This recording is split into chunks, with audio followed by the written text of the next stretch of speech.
บางครั้งการกล้าที่จะเริ่มอาจทำให้เราล้มแต่การล้มไม่ได้แปลว่าเราแพ้เพราะคนที่ไม่เคยล้มเลยอาจเป็นแค่คนที่ไม่เคยกล้าทำอะไรใหม่ไอน์สไตน์บอกว่าถ้าคุณยังไม่เคยล้มแปลว่าคุณยังไม่เคยวิ่งจริงๆคนที่ไม่เคยทำผิดคือคนที่ไม่เคยลองสิ่งใหม่ๆความผิดพลาดไม่ใช่สิ่งที่ต้องกลัวมันคือครูคนหนึ่งที่กำลังสอนเราว่าวิธีนี้ยังใช้ไม่ได้และทุกครั้งที่ผิดพลาดเราเข้าใกล้คำว่าสำเร็จอีกก้าวเสมอความผิดพลาดคืออีกหนึ่งวิธีในการลงมือทำสิ่งต่างๆให้ดียิ่งขึ้นโทมัส อัลวา เอดิสันก่อนจะทำให้มีแสงสว่างจากหลอดไฟหลอดแรกเขาทดลองมามากกว่า 1,000 ครั้งบางชิ้นแตกบางชิ้นไม่ติดบางชิ้นติดแล้วดับจนในที่สุดหลอดไฟติดสว่างขึ้นเขาไม่ได้แค่คิดแต่เขาลงมือทำซ้ำแล้วซ้ำเล่าเพราะสำหรับเอดิสันเขาไม่ได้ล้มเหลว 1,000 ครั้งแต่เขาพบ 1,000 วิธีที่ยังไม่ใช่ความผิดพลาดไม่ใช่จุดจบความพยายามไม่ได้แปลว่าจะสำเร็จทันทีแต่มันคือสิ่งเดียวที่พาเราเข้าใกล้ความสำเร็จจริงๆบางครั้งชีวิตก็เหมือนไฟป่าที่เผาทุกอย่างจนไม่เหลืออะไรนอกจากเท่าฐานแต่หลังจากนั้นชีวิตเล็กๆก็เริ่มต้นใหม่จากผืนดินที่เคยไม่เป็นเท่าฐานพิสูจน์ว่าในวิกฤตที่ดูเหมือนไม่เหลืออะไรยังมีโอกาสใหม่ซ่อนอยู่เสมอทุกปัญหาคือบททดสอบและทุกวิกฤตก็คือจุดเริ่มต้นของโอกาสบางครั้งคุณอาจค้นพบตัวคุณที่แท้จริงในวันที่ยากที่สุดคนที่ยิ่งใหญ่หลายคนล้วนเริ่มต้นจากการถูกปฏิเสธถูกดูถูกหรือเริ่มจากศูนย์ความผิดพลาดไม่ใช่ศัตรูแต่คือทางผ่านและความพยายามไม่เคยทรยศใครที่ไม่ยอมแพ้ล้มได้ท้อได้แต่จงลุกขึ้นอีกครั้งเพราะวันหนึ่งคุณจะขอบคุณตัวเองที่ไม่หยุดพยายาม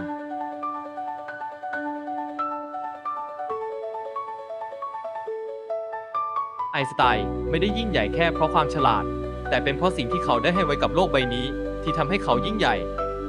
เขาให้ทฤษฎีที่เปลี่ยนโลกคือทฤษฎีสัมพัทธภาพให้ความคิดที่พาเราไปไกลกว่าจักรวาลแต่ที่สำคัญกว่านั้นเขาให้มุมมองต่อคุณค่าของมนุษย์ไอน์สไตน์เคยบอกไว้ว่าคุณค่าของคนไม่ได้อยู่ที่สิ่งที่ได้รับแต่อยู่ที่สิ่งที่ให้และการให้ไม่จำเป็นต้องมากแค่รอยยิ้มการฟังหรือน้ำใจก็เปลี่ยนชีวิตใครบางคนได้บางครั้งของเล็กน้อยที่เรายื่นให้ใครสักคนอาจเปลี่ยนวันทั้งวันของเขาไปเลยไม่ต้องมีมากก็ให้ได้และนั่นแหละคือคุณค่าที่แท้จริงถ้าคุณอยากเป็นคนที่มีคุณค่าเริ่มต้นด้วยการให้ไม่ใช่ให้เพราะเรามีมากแต่เพราะเราเข้าใจว่าการให้คือรากฐานของความเป็นมนุษย์ไอน์สไตน์ให้โลกด้วยสมองของเขาแล้วเราล่ะพร้อมจะให้ด้วยหัวใจหรือยัง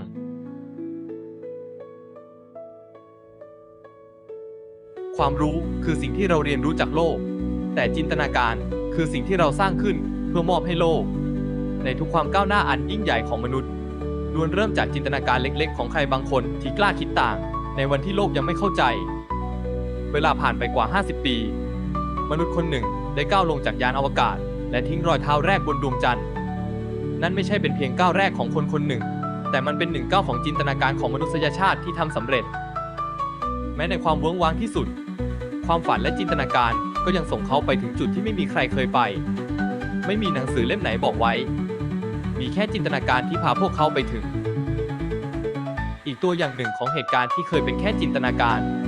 ณภายในโรงเก็บของเก่าแห่งหนึ่ง2 หนุ่มพี่น้องกำลังต่อปีกเครื่องบินจากโครงไม้ไม่มีใครรู้ว่าสิ่งนี้จะบินได้แต่พวกเขาไม่ได้เริ่มจากความรู้ที่มีพวกเขาเริ่มจากความฝันที่อยากเห็นมนุษย์บินได้และแล้ววันหนึ่ง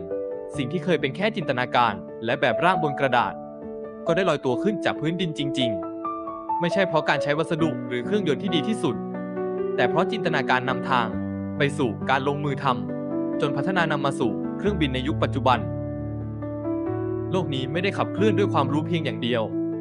แต่มันเปลี่ยนแปลงและพัฒนาได้เพราะจินตนาการของคนธรรมดาที่ไม่เคยหยุดฝันไอน์สไตน์บอกไว้ว่าจินตนาการสำคัญกว่าความรู้ความรู้คือสิ่งที่มีในโลกแต่จินตนาการคือสิ่งที่โลกต้องการเราอยู่ในยุคที่ทุกคนต่างไล่ล่าความสำเร็จ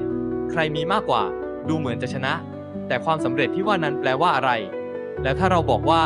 มีสิ่งหนึ่งที่สำคัญกว่าความสำเร็จล่ะคุณคิดว่าคืออะไรบางคนเกิดมาเพื่อเดินบนเส้นทางที่ถูกปูไว้เพื่อไปสู่ความมั่งคั่งและมีชื่อเสียงแต่บางคนทำไมสามารถสร้างเส้นทางใหม่ เพื่อสร้างคุณค่าให้ตัวเอง เราไม่จำเป็นต้องเดินไปในทิศทางที่ทุกคนบอกว่าถูก เพราะความฝันของเราไม่จำเป็นต้องเหมือนของใคร แค่ทำให้เรามีคุณค่า นั่นเป็นสิ่งที่สำคัญที่สุด การเลือกเส้นทางที่ต่างจากคนอื่นไม่ใช่เรื่องผิด มันอาจจะเงียบ ไม่มีเสียงเชียร์ ไม่มีคำว่าถูกใจ แต่มันคือเส้นทางเดียวที่เราสามารถเป็นตัวเองได้เต็มที่ แวนโก๊ะวาดภาพในห้องเล็กๆ เขาไม่เคยขายภาพได้ตอนมีชีวิต ถูกหัวเราะ ถูกบอกว่าเพี้ยน แต่เขายังวาดต่อไป เพราะเขาไม่ได้วาดเพื่อให้คนยอมรับ เขาวาดเพื่อเป็นตัวเขาเอง และวันนี้โลกจำชื่อเขาได้ด้วยภาพวาดที่ครั้งหนึ่งไม่มีใครอยากซื้อเลยแม้แต่ภาพเดียว เป็นเพราะสิ่งที่เขาไม่เคยหยุดทำ เขาวาดภาพทั้งชีวิตแม้ไม่มีใครเข้าใจ J.K. Rowling เขียนหนังสือทั้งที่ไม่มีใครอยากพิมพ์ ต้นฉบับของเธอถูกปฏิเสธจากสำนักพิมพ์ 12 แห่ง แต่เธอยังเขียนเพราะเธอเชื่อว่านี่คือเรื่องที่ควรเล่า และสุดท้ายโลกก็ได้อ่านเรื่องแฮร์รี่พอตเตอร์ซึ่งถูกแปลกว่า 80 ภาษา และกลายเป็นหนังสือที่สร้างแรงบันดาลใจให้เด็กทั่วโลก ผลงานของเธอไม่ได้เกิดจากการทำตามความหวังหรือคำของใคร แต่มาจากการไม่ยอมทิ้งเสียงของใจตัวเอง ความสำเร็จคือสิ่งที่โลกอยากให้คุณเป็น แต่คุณค่าคือสิ่งที่คุณเลือกจะเป็นเอง อย่ารอให้โลกรู้จักคุณจากความสำเร็จ จงเริ่มสร้างคุณค่าด้วยสิ่งเล็กๆที่คุณทำได้วันนี้ พบกันใหม่คลิปหน้า สวัสดีครับ